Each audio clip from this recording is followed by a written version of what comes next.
NHL regular season recap night 41, except the first game this morning was at 8 a.m. because why not? We're still in Sweden. It's the Leafs taking on the Minnesota Wild. The Wild are still unable to close games out. They have leads at multiple points during this game, but are not able to hold on. Joseph Wolf significantly better than Marc-Andre Fleury. He stops 33 of 36, while Fleury stops just 21 of 25.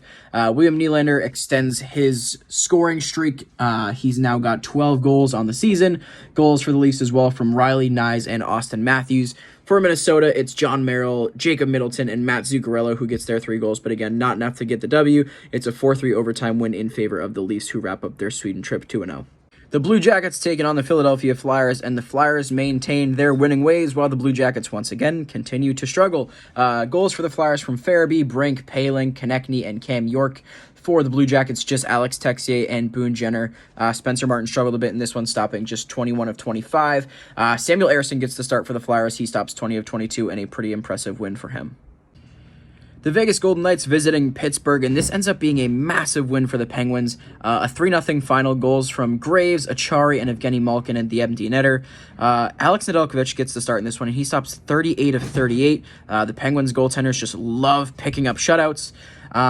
For the Golden Knights, Adin Hill's still pretty good, stops 30 of 32, but you can't win if you don't score, and that was the case tonight for Vegas. A really impressive win for the Penguins, who are slowly starting to climb their way back up toward the middle of the pack in the Metropolitan Division. The Buffalo Sabres taking on the Chicago Blackhawks, another edition of the Battle of the Basement, this time a cross-conference version. The Buffalo Sabres do end up picking up the win here, as probably was expected. Goals for them from Dahlin, Skinner, and Eric Johnson. For the Blackhawks, it's Taylor Radish and Philip Kurashev with the 2 goals there.